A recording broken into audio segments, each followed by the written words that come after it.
Hey everyone, my name is Matt Romanchik. This is the podcast where I really try to explore how all different kinds of people out there are trying to make a difference in the world. I would like to welcome you to this conscious earth.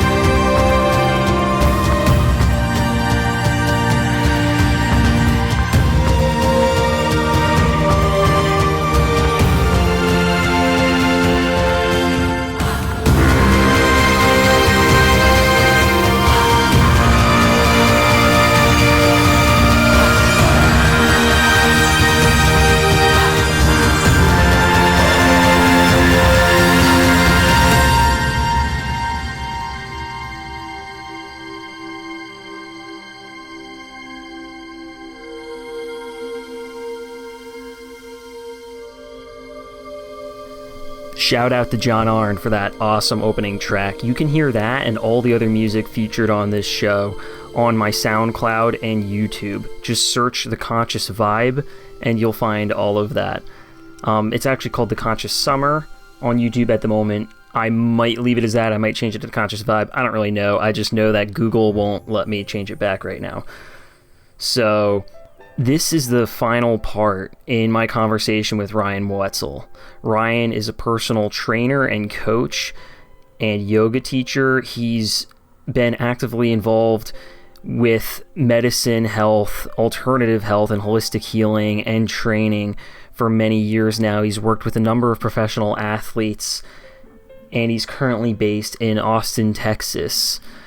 If you really enjoy these conversations, be sure to check out our Facebook group, The Conscious Vibe Tribe, where I'm trying to connect people who like this kind of stuff all together. And it's cool. We have over 150 members now, and people seem to dig it. I think in the future we're going to be doing like a 25-person Skype conversation that I may edit into just cool conversations. It's just a way to like connect people from all over the world, and it's great because through that, like, I've really been able to connect to people from all different countries, and it's really interesting to talk to everybody and see what people are doing. Who knows, I may even get you on this show. This show is sponsored by Burke Superfoods and Burke and Lucky Chewy Yoga Clothing. Burke Superfoods is actually Ryan's company, and their main goal is to really get out healthy, plant-based, real, live food. So they sell a bunch of nutritional supplements, everything ranging from cacao powder to spirulina to vegan protein powder. And I think that's awesome because that's really the kind of stuff we got to support. No more of this Monsanto bullshit. Yeah, I hope you enjoy the show, and I'm always interested to hear comments, suggestions, ideas for the future. Yeah, I haven't done like any promotion for this at all because I just kind of like things to be as organic as possible. But if you really want to help, just submit a review or a rating on iTunes. But I'm pretty confident this show will be heard as much as it is meant to be heard. So anyway, enjoy the conversation. Here is Ryan Muetzel.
I think part of what you're saying too is like that you basically have to recognize that intuitive voice that says, like, yes, it's the right time or it's the wrong time to do this.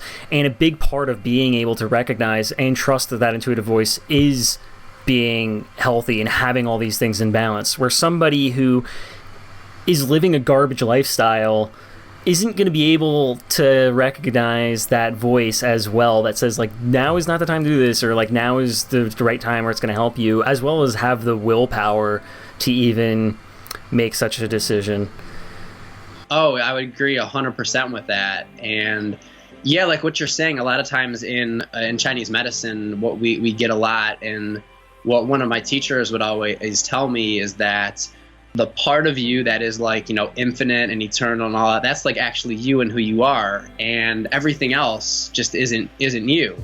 And a lot of times we have issues with parasites and candida and all this stuff, and we have some formulas to do that.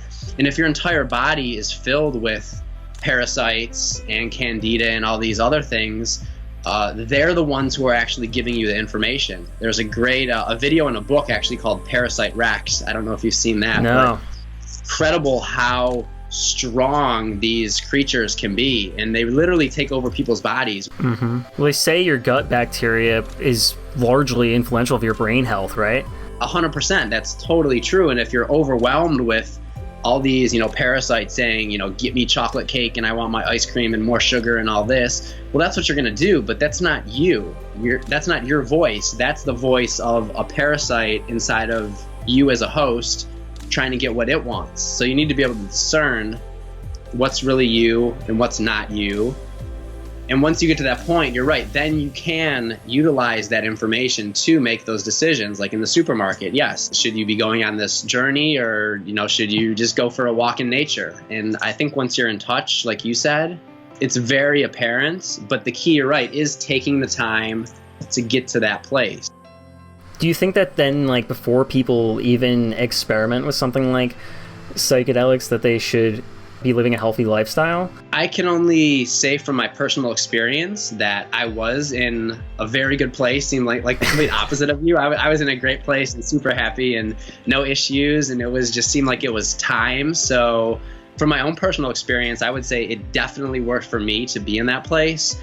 From a lot of other people in the spiritual community and here in Austin and all that, I think that holds true, because all the bad experiences are very similar to yours. Where like, yes, I had planned to go to Peru and do this, and then suddenly, over the weekend, I met some guy on the street. He took me underground and just did that. And that's when I see bad experiences. I also know several people that have gone to Peru at good places and have had amazing experiences. Yeah, of course. So it really goes back to being the individual, but unless I'd say you're really prepared, if there's any doubt whatsoever, I would say just wait and the time will come. I've talked to actually several people too that have said, yeah, they want to do it, but they just don't think the time is right. Yeah. And I've always, listen to your voice. If it's telling you not to do it, like, don't force it. Right.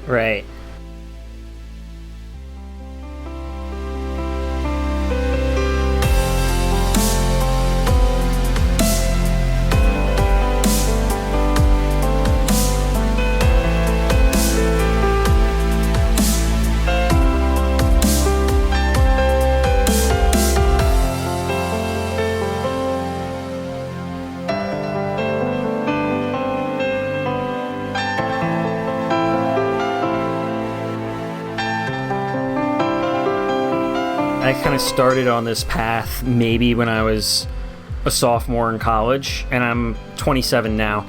And it was really difficult when I first started, and it was really largely because I was going through a very transitional period at that time, and I had a garbage diet. Literally, I was the kid who, my diet consisted of like pizza rolls, Mountain Dew, and Fruity Pebbles, and Taco Bell. Wow. I kid you not. I think I had Fruity Pebbles for breakfast every day from like 6th grade to like age 17 or 18. And Wow. And just Taco Bell like 3 times a week. Mountain Dew, I was obsessed with Mountain Dew, drank like 3 a day.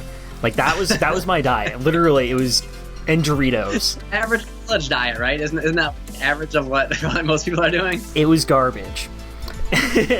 And then I went through this like transitional phase, and then I decided to start like basically improving, and it was very difficult at first.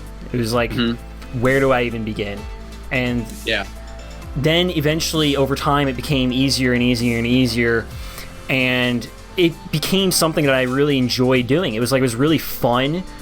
It wasn't just like work, but it was that like eating and cooking could be fun, and it was really cool to learn. Like yeah, exactly. It was like a game. It was really cool to learn about all the different vitamins and minerals and how different foods affected different parts of the body, and then how it affected different parts of the mind. And then it was really fun to go to the grocery store and combine all that together, and I started to really enjoy it.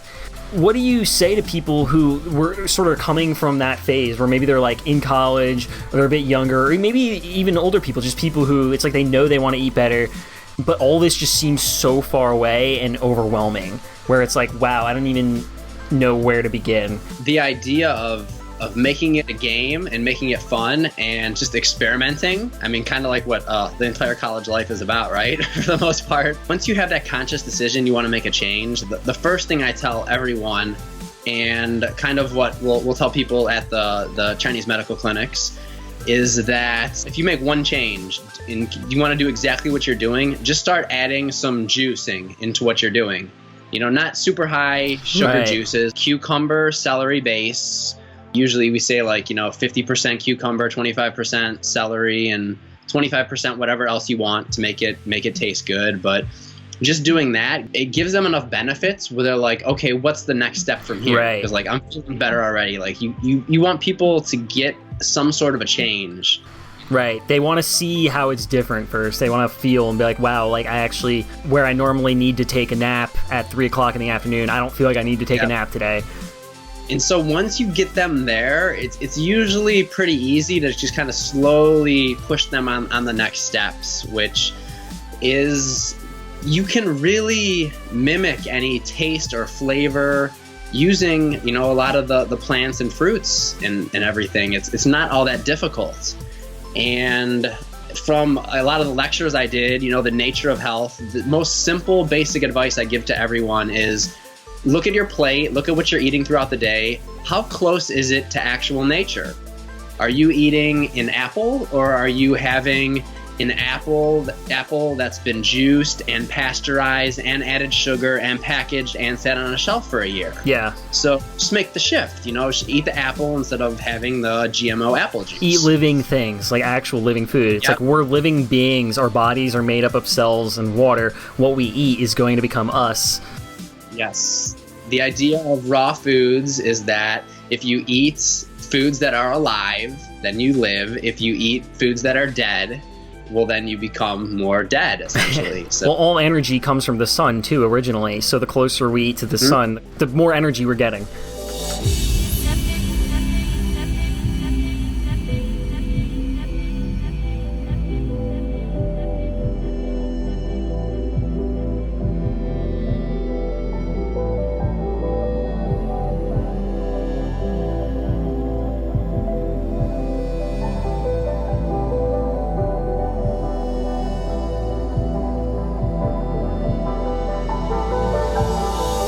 Yep, and I really see that too, where if you think about what are we actually, putting into our bodies, and all the scientists and kinesiologists and nutritionists like to break it up, like you need this much protein and carbohydrate, and it's so much more like, yes, how much of that sun's energy, right, the prana or the chi or whatever you want to call it, is in the actual food. And if there's an apple on the tree and, you get the apple, it's going to be right there. It's been absorbing sun for quite a long time. And if you take a, say a Twinkie, or, some of these McDonald's foods, or just some of this other stuff that, has been so highly processed, what part of the sun or what energy just in general is there left in that thing for you to actually use, versus how much energy do you, as, your body have to use to get rid of all that junk that's actually in the processing that you're putting into your body? Once people start looking and doing those simple changes, it's pretty easy to see results. I haven't met anyone that has switched over to that hasn't, gotten good results. A basic starting point is, again, the whole idea of not like starving yourself or going on a fast, but going on a feast. Like, see how much raw food you can put into your body today and see how you feel. And some people want to do more of the cooked stuff, so we'll do some, steamed or cooked vegetables. And rice I like especially too if I'm training hard. And a lot of times it differs. Are you doing CrossFit every day and crazy yoga classes, doing say an hour and a half Bikram yoga? And yeah, you need to probably consume a little bit more food. And for me personally, I'll do mostly like fruits and vegetables, just stuff in the morning and afternoon, just because I feel good. It's almost fasting. I mean, what have I had today? Maybe a couple bananas, some blackberries, some blueberries, some juice, and I think that's probably all I've had today. I feel amazing. And then usually what I'll do is at night, or especially like after a really tough workout at the gym, that's when I'll have some cooked food, some rice. Well, I'll throw some hummus and avocado and some of the heavier foods, so that your body can recover during the night. So I definitely don't agree with the other thing about most people are like, have a lot of foods and have a really heavy breakfast and don't eat after 6 o'clock or you're going to get fat. And I think that's all complete nonsense. Honestly, I've spent many of these past years, I probably eat the majority of my, so-called Western calories at night, sometimes even after midnight. So really, I didn't turn into a gremlin or whatever. So are you raw vegan? I do as much raw vegan as I can. I mean, I'm certainly not. I really do. I do like rice, and that comes from a lot of my Shaolin Buddhist Taoist kind of training that they eat a lot of that. And if you're training hard, you probably need to have that. And yeah, my teachers, they call it's a chi builder. I gotta incorporate more of that. Yeah, and I think that's probably one of the main missing parts when people are trying to do these vegan and vegetarian diets. They're probably not getting in enough juice or just pure energy, because if you just eat a salad, I mean, how much is really in a salad? My salads are like enormous, so I get a lot, but well, here's the thing. What's interesting, I think, same thing. Yeah. So this is one of the first things that one of my teachers told me was, if you take your salad, right, and put it in a juicer, how much juice do you get out of that? And that's kind of what's going on when you put it into your body. And I'm all for salads, actually. One recipe you should totally try, which is in that Nourishment for the Spiritual Warrior book, spirulina salad. The spirulina salad Dr. Elisa Wampole makes is like one of the best just foods in general I've ever had in my entire life. The spirulina almost tastes cheesy when you mix it with like a hemp seed oil. You throw some of the chia seeds and hemp seeds on top of there and just mix it with whatever vegetables you like, and yeah, it's pretty amazing actually. So just experiment with things. There's so many things that I use now that I didn't even know existed before I was introduced to this world. Oh, same.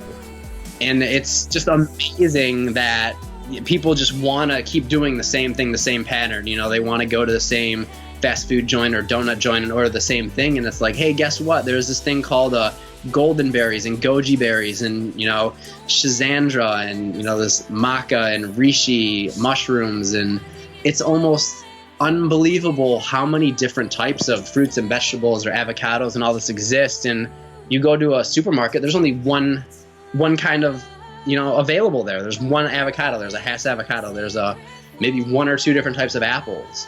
And there's just so much stuff that exists that people just don't get to experience because it's not at their, local supermarket. So it'd be cool to get that to change too and really have this stuff maybe more available for people. Yeah, and you can experience, so many diverse flavors, and not even that, but like actual feelings, the effects of it, like yerba mate tea, cacao.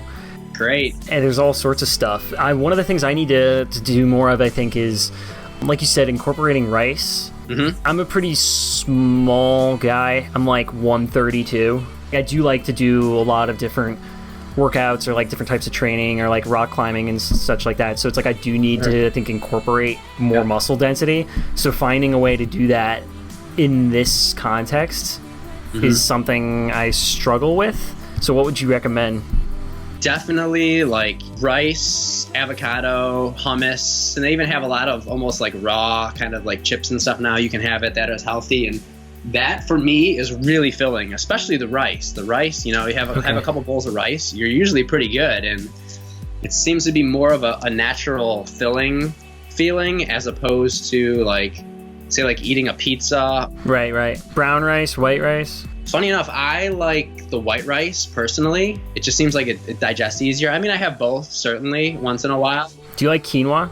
Yeah, quinoa. Yeah, I'll have that too once in a while. That stuff's all good. Yeah, I mean, you can do so much stuff with rice depending on what you want to mix it with. You can really mix anything with it. Himalayan salt rice, you throw a little Himalayan salt on there, makes it taste amazing. If you wanted to taste it like when I was younger, I know I'd have some rice and brown sugar. We have a lohan extract, which is no sugar, but it actually is a very sweet flavor.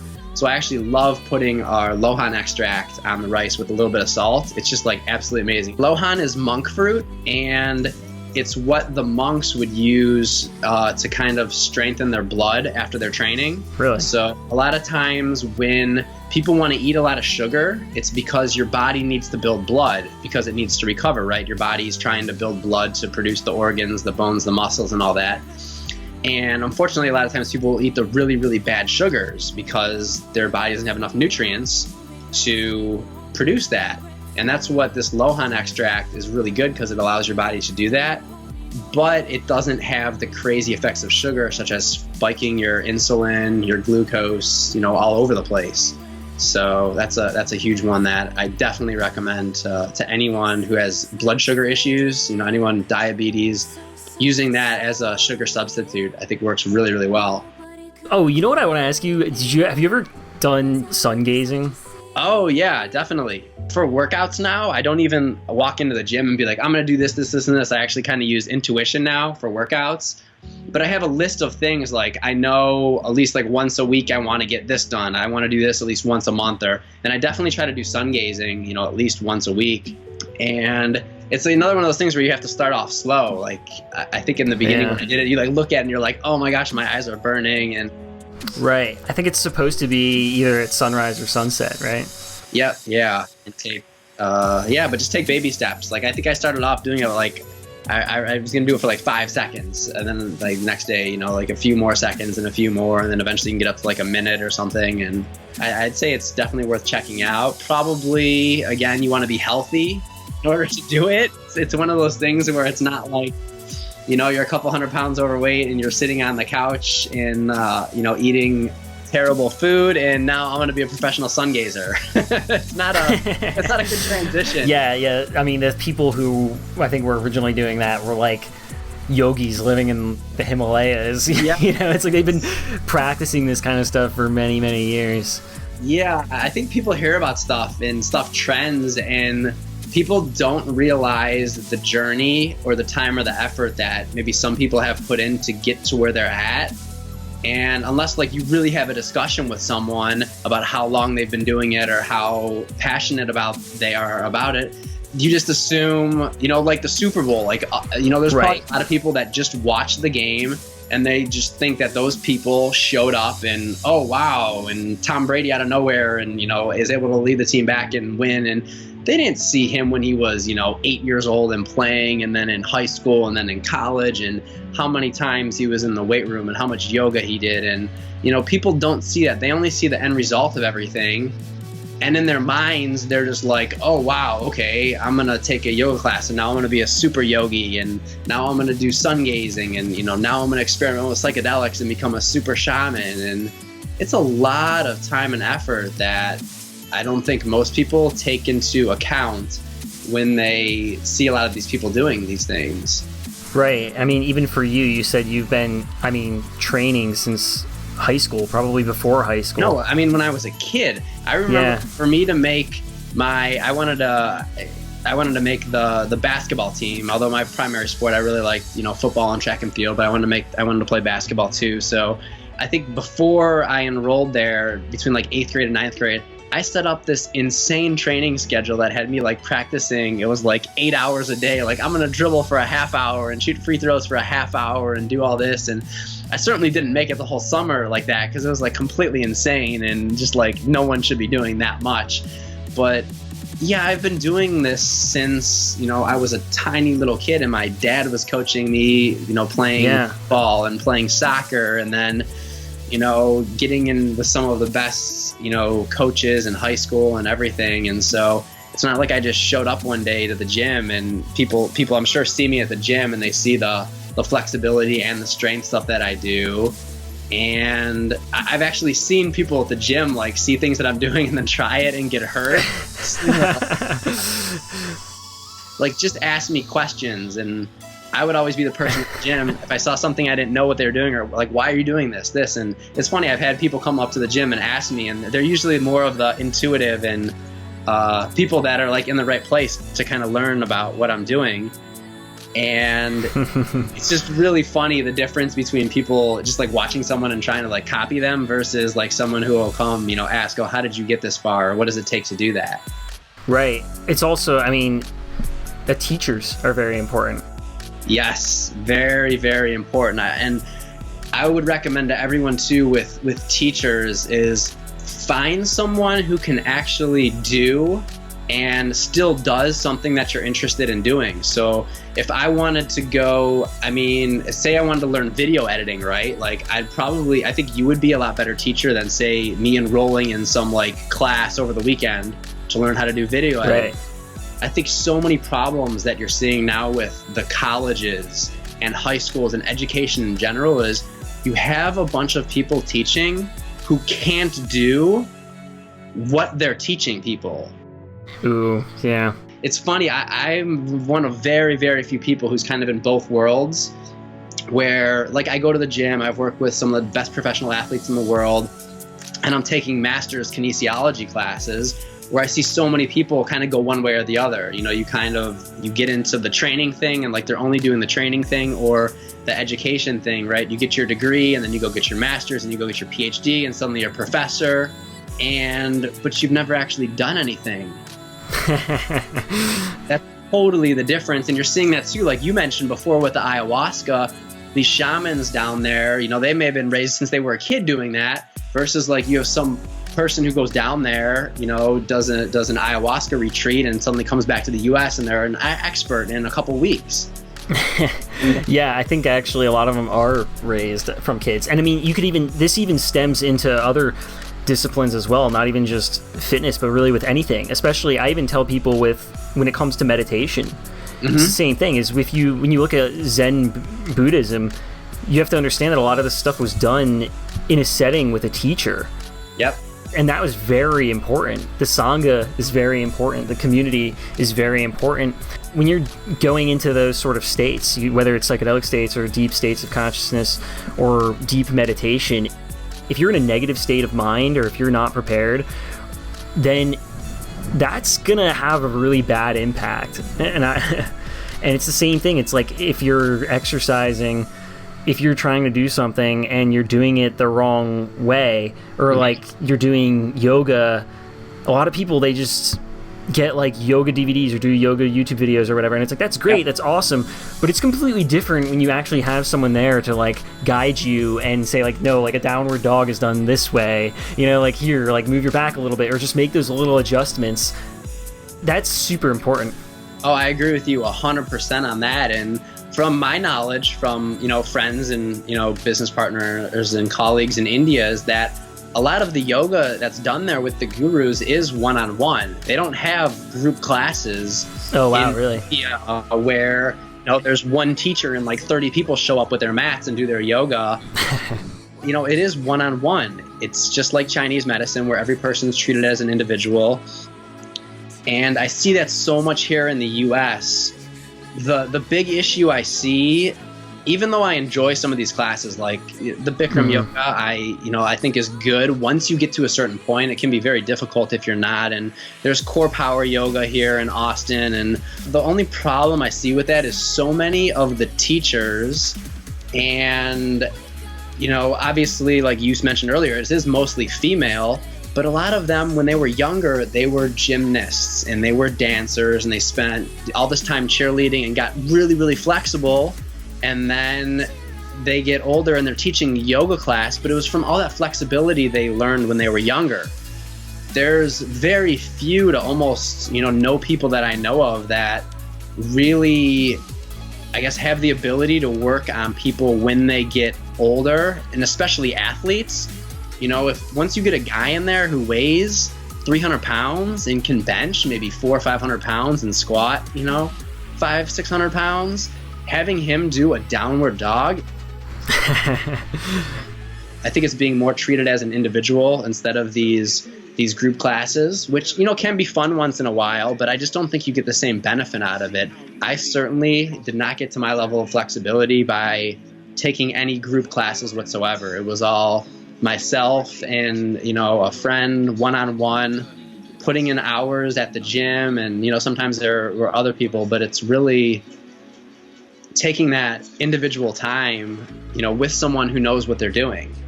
Not right. Just, hey, let's see, I'm a gym and I can pay the yoga teacher $20 or $30 and we're going to get as many people in here as we can, and then we're going to get them out and we're going to get the next class in. And it's just been commercialized. Like everything in the US, it becomes commercialized as how much money can we make instead of what can we actually do to help people.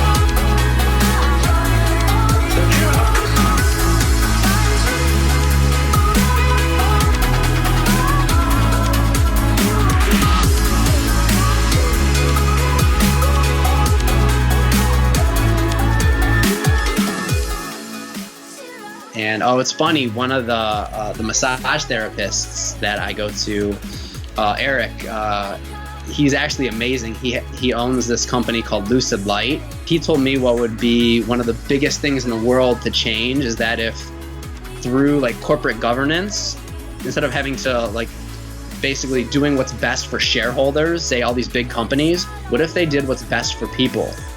Instead of would Monsanto be using, Roundup Ready stuff on all their food, if their whole goal and the whole goal of the company had to be to help people instead of putting the most money in their pocket, would the medical industry be charging thousands or tens of thousands of dollars for people to stay in a hospital bed if the goal is to help people instead of sticking as much money in their pocket as possible? So I think that's what really needs to happen for change, is that only support companies that are focused on helping people.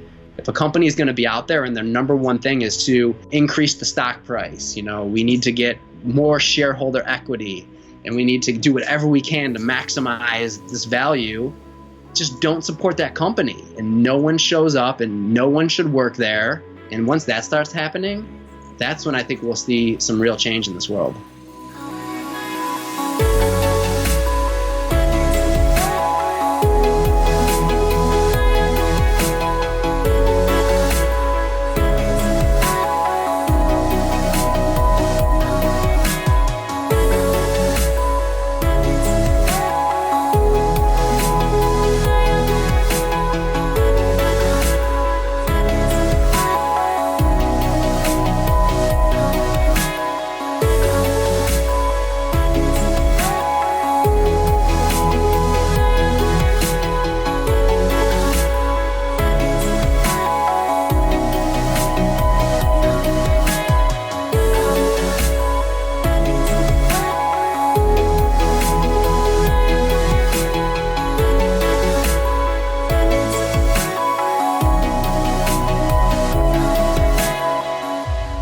I think people are becoming more aware of that too. You can see it. I posted an article yesterday about how sex doesn't sell anymore and now activism does.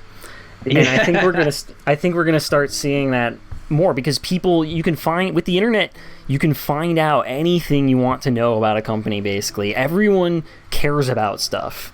Yep. Companies are gonna start tapping into that. It's already become so big. Yep. Yeah, I agree. When I was 18, like, being vegetarian was weird. Like, all my friends were like, what are you doing? Now, I don't know if it's just because of, like, the people I'm exposed to now or because things are actually changing, but now it's not weird. And the social stigma isn't there either, where... Right. Even before, if you were that, people would be like, whoa, what in the world? Now it's like everyone in that group would be like, oh, yeah, that's cool. No big deal. I mean, unless it's my ex-girlfriend's family. But that's another topic. No. Yeah, but really, because like in the past, it would have been like if I go to someone's house, it's like, yeah, like I don't really eat meat. Yeah. now it's like almost most people would probably be like, oh, do you eat meat? Before I even mention it, because it's become such a normal thing. I don't know if my lifestyle is credited to me looking like I'm 22, but maybe.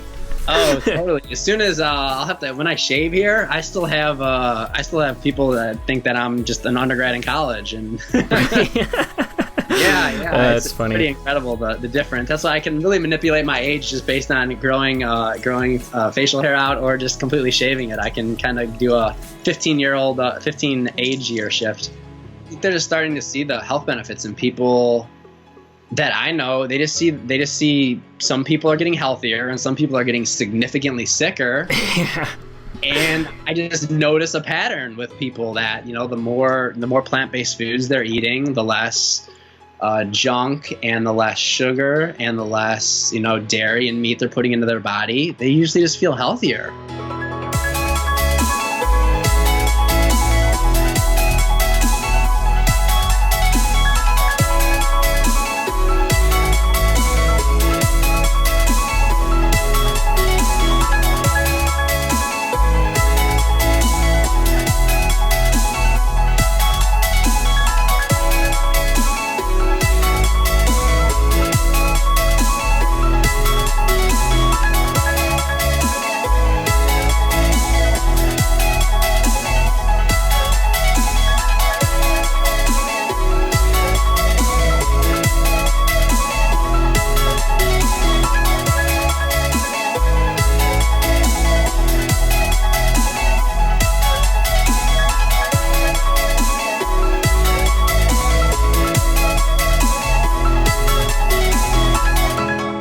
Obviously, this is your life. Like, you've dedicated your life to this. It's your job. It's your career. It's like who you are as a person.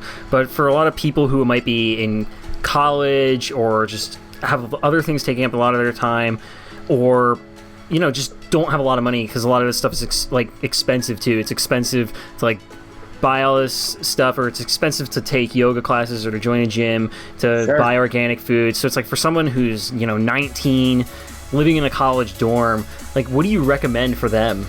I would say for at least college students, they do have some serious concerns with that. From the workout side, it's kind of easy. There's yoga classes, I'm sure, at the college now. I mean, UT has a bunch I know of. I'd say most colleges do. As far as the food goes, just start eating more of the fruits and vegetables. It's pretty simple. If you're going to go out, partying and going crazy, try to balance that out. Have a juice or a smoothie the next day. Get enough sleep. That's another huge thing, is so much of this can be counteracted actually getting enough sleep. College kids are notorious for cramming and for doing everything that's bad. So I would say start off when you're younger. It's so much easier to make some better decisions when you're younger. And then as your time and money frees up, then you can start transitioning. For people that are older and that have jobs, and especially families and kids, it's you just have to take that first step. I love the Lao Tzu quote, the journey of 1,000 miles begins with a single step. So to make right now, for your next meal or whatever, just try to incorporate foods that are closer to nature. You can go to the supermarket. Almost every supermarket has some kind of a juice that you can just buy in a bottle. So, just grab one of those every few days.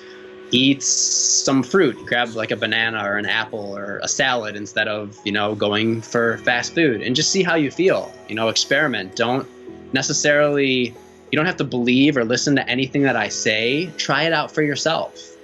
Ralph Waldo Emerson, all life is an experiment. So if you do things and they help you, keep doing them. Be willing to experiment. Yeah, if you see people out there that have achieved something, how did they get there? Ask them questions. Be willing to reach out to people who maybe have achieved something and see how they got there. Are they complete frauds? And, were they kind of put into a certain place because of certain maybe other things going on? Or did they actually really work really hard to get to where they're at? And if so, what kind of work did they put in to do there? Just do something every day. Make one change in your diet to become a little healthier, and just do something active. Walk around the block. I feel like what you're saying is just try. Yes, just put some sort of effort there.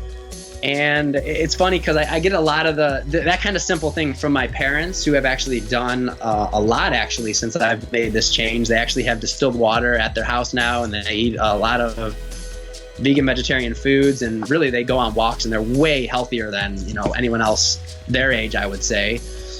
And that's it. It's just do something. The health benefits of just going out for a walk for 5, 10, 15 minutes a day versus doing absolutely nothing and being completely sedentary is absolutely insane, off the charts.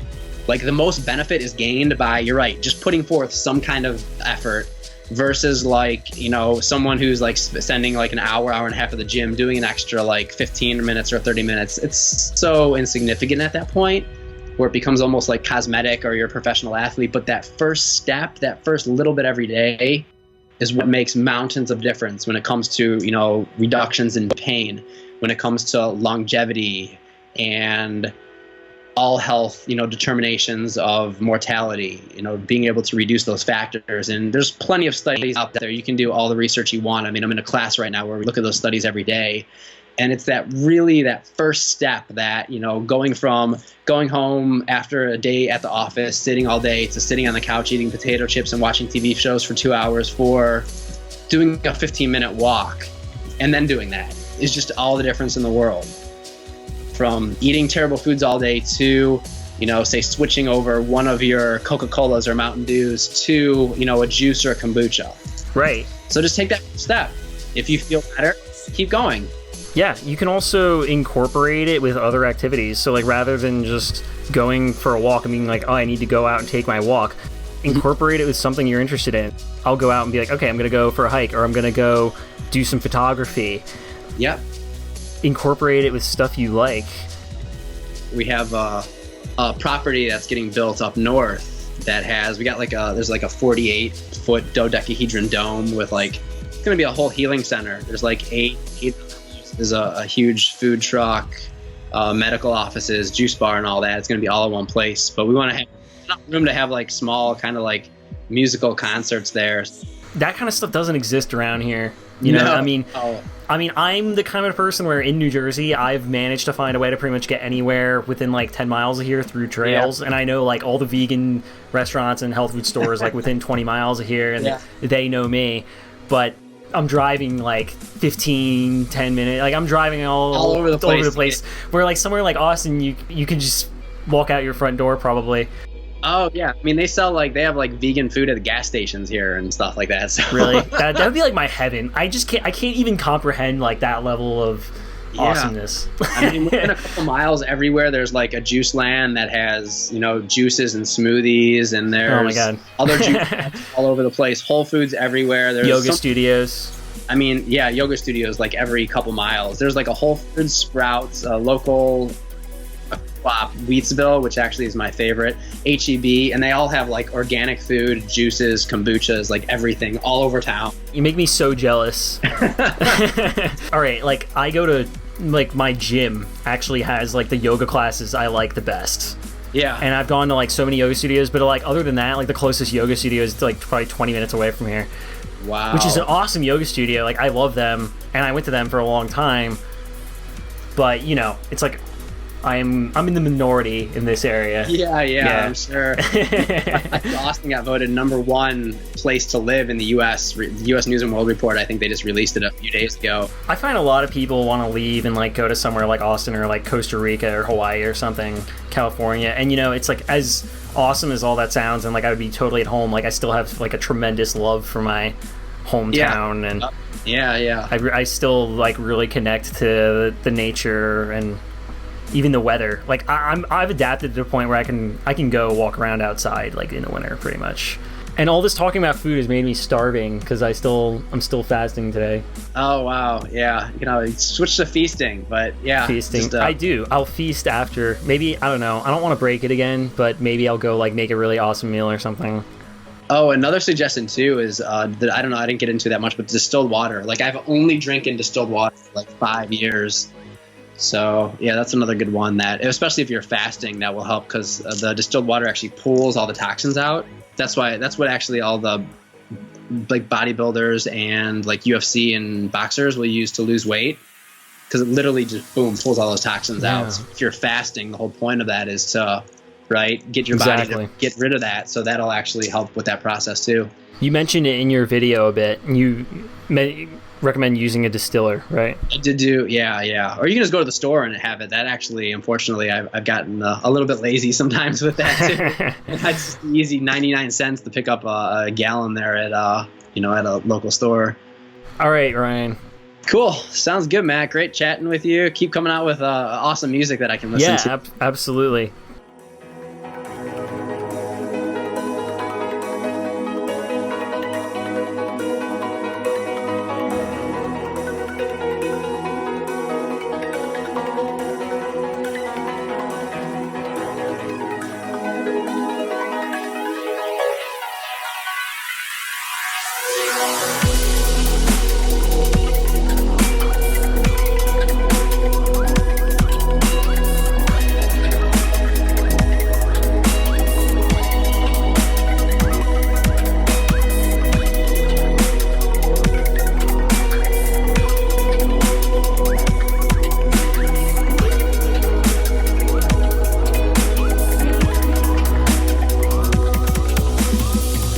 So that was the last part in the conversation I had with Ryan. I hope you enjoyed it. I'm going to be very busy in a lot of different things in the near future, and actually most of these you hear are a month old, so whatever we're talking about in the show has probably already happened a month ago, and I'm doing something else. Yeah, so if you enjoy these, check out The Conscious Vibe on YouTube and SoundCloud. Leave us a rating on iTunes. Join the Facebook group, The Conscious Vibe Tribe, and talk to other people and share stuff. And yeah, I really just hope this kind of thing is inspiring people and helping. If you would like to reach out to Ryan, you can find him on his website, ryanmuetzel.com. I'll include that link in the show notes. You can also get at him through Facebook and through Apollo Genesis. Until next time, stay conscious.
I'm sorry.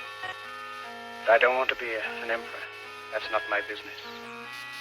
I don't want to rule or conquer anyone. I should like to help everyone if possible. Jew, Gentile, black man, white. We all want to help one another. Human beings are like that. We want to live by each other's happiness, not by each other's misery. We don't want to hate and despise one another. In this world there's room for everyone, and the good earth is rich and can provide for everyone. The way of life can be free and beautiful, but we have lost the way. Greed has poisoned men's souls, has barricaded the world with hate, has goose-stepped us into misery and bloodshed. We have developed speed, but we have shut ourselves in.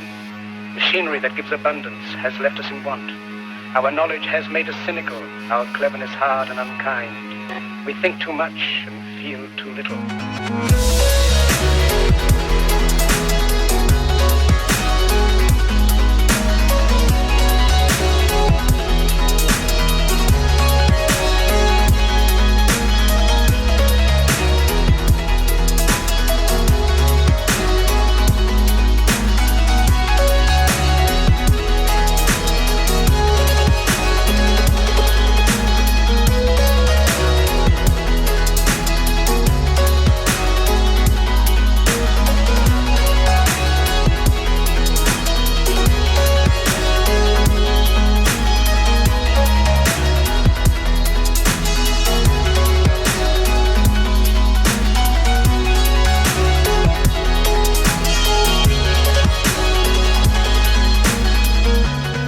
hate of men will pass, and dictators die, and the power they took from the people will return to the people. And so long as men die, liberty will never perish.